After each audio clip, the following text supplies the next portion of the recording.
Some of you remember Robert Bork. I think he was a Supreme Court nominee under Reagan or the first Bush, one of the two. But this was his take on the modern Antitrust Act. As so decayed, the policy is no longer intellectually respectable. Some of it is not respectable as law, and more of it is not respectable as economics. A great deal of it is not even respectable as politics, so that's pretty low. These are the user expenditures on software between 1970 and 2000, and these are again in millions, and you can see what was at stake with all the software wars going on between Netscape, Java, which is Sun Microsystems, and Microsoft. It's a lot of money. Whoops. Okay. All these folks that were against the current application and thinking on the antitrust laws looked at this prosecution as a wrongful application. The conventional monopoly theory is that monopolies everywhere lead to curbs on production to achieve higher than competitive prices. So they felt that if you were in fact a monopoly, you were doing something to raise prices higher than what they would have been ordinarily. Monopoly benefits from barriers to competitors entering, so somewhere Microsoft would have had to have been limiting entrance to the market, such as with Netscape, Java. Monopoly achieves rents that are unearned and taken from consumers forcibly, and those rents are just the revenues on repeated sales. Perfect competition is a market in which all resources are perfectly fluid, and this is what they were saying Microsoft was not involved with.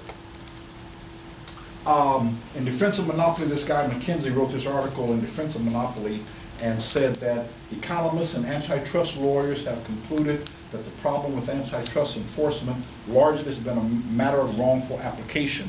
Most of these folks believe that the way the antitrust law was written in 1890 thereabouts and had no bearing on modern 21st century technology industry. Leibowitz, it's possible for a special case to arise where a single company enjoys decreasing production costs, which would have been a trait of monopoly had this been a monopoly.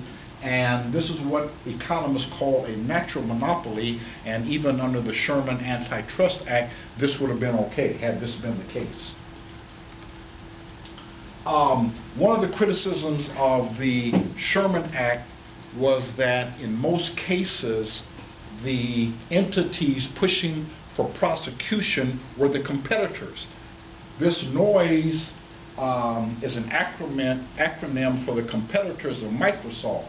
It is Netscape, Oracle, IBM, Sun Microsystems, and everyone else. But in a lot of the writings, this is what they talked about. These were the people that caused the DOJ to go after Microsoft. It wasn't a consumer complaint. And only one of these entities had a browser, and that was a big problem with the browser. And Netscape had the browser. Leibowitz said that there could be serial monopoly. They didn't use the word, but this is very much like we talked about leapfrogging. And he said that you can have one monopoly after other. WordStar gave way to WordPerfect, which gave way to Word. Beta gave way to VHS, CDs, etc., etc. And so serial monopoly is not in restraint of trade. Did I go backwards? It did. Okay.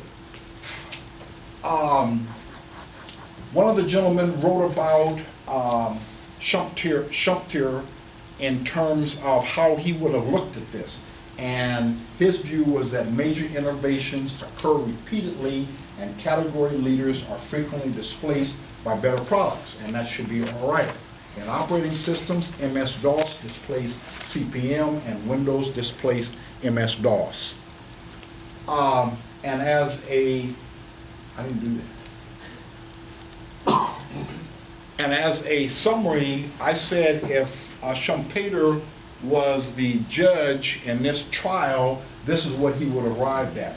Software innovations often involve adding features and functionality.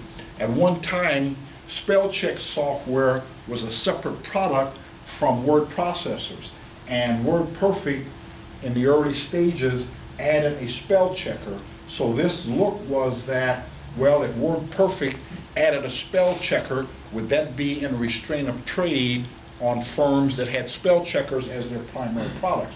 Or like Microsoft, were they merely following a standard, generally profitable strategy of adding features? Questions?